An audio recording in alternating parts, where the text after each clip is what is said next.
Welcome to Zoo Talk. I'm Dan.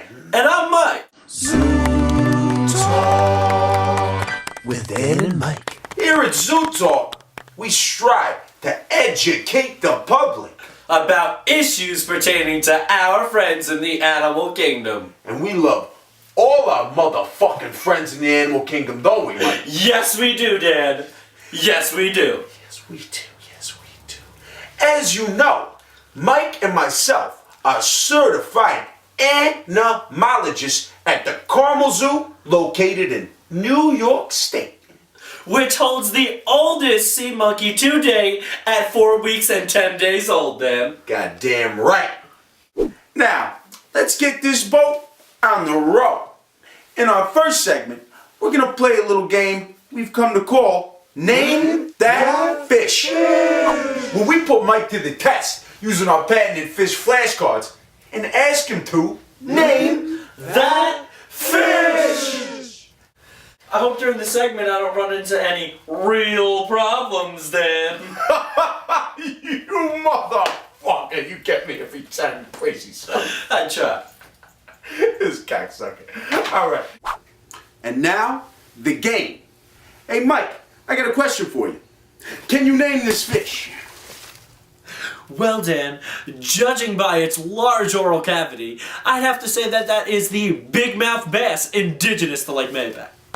Ooh, god damn, you're getting good at this game, Mike. I'll give it to you there, buddy. Let's see what fish we got next.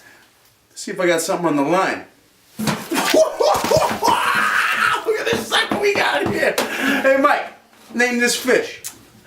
Judging by its beautiful gills and two-tone color, I'd have to say that this is the North American mackerel, most famous for being North American, of course. Touche, man, touche. I didn't think you were going to get this one, Mike. All right, here we go, Mike. Now, the third and final fish, rarely seen in the wild. Mike, name this fish. I'm quite surprised that our marine biologist got a hold of this little puppy, Dan.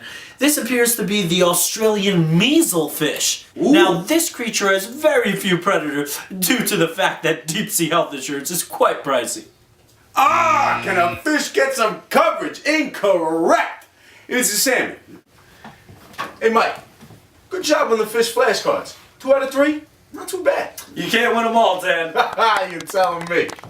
Here in our next segment at Zoo Talk, we're going to play a little game we like to call Duck, Duck, Goose, where we lend out a helping hand to the less fortunate members of our community.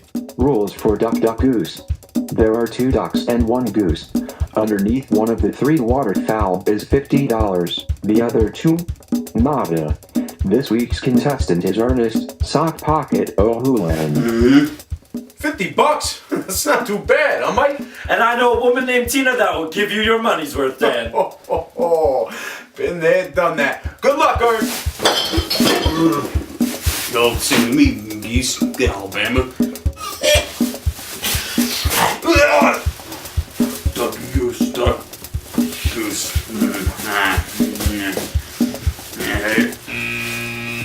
Oh, Ernie, too bad, brother, too bad. $50. This close in your pocket. Better luck next time, Ern. Now,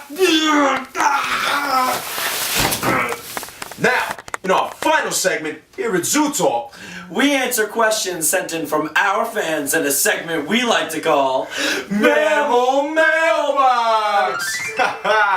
Our first question this week comes from Andy Lee in Lefferts Gardens, Brooklyn.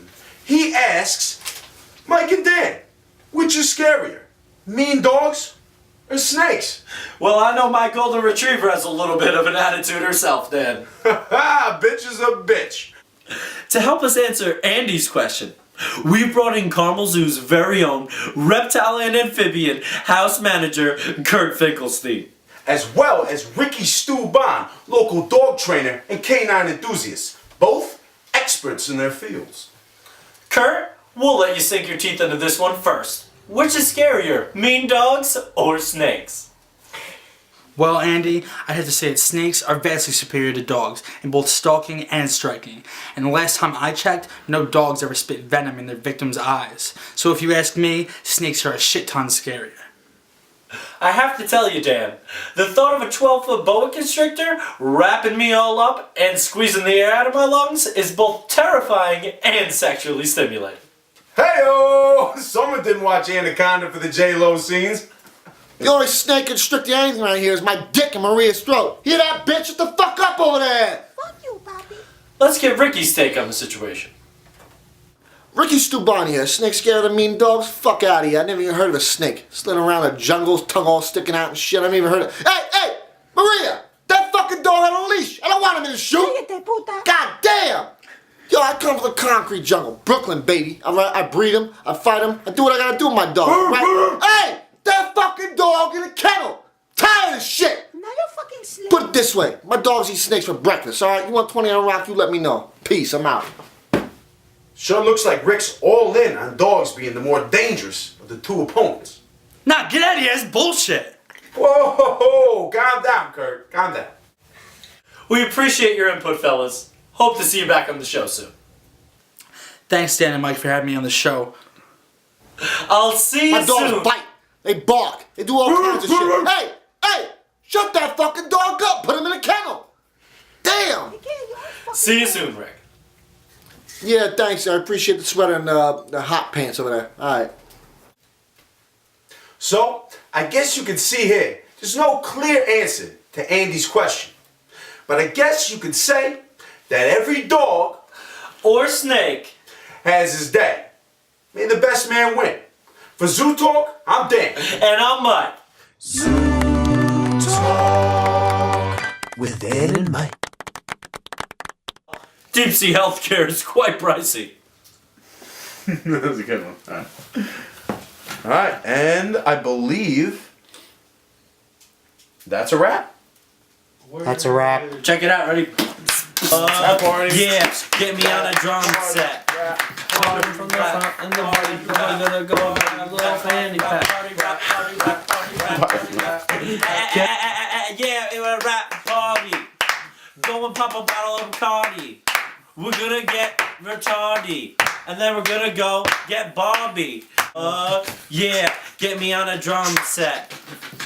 From the front and the back, then we're gonna go buy a little fanny pack. Buy a little fanny pack.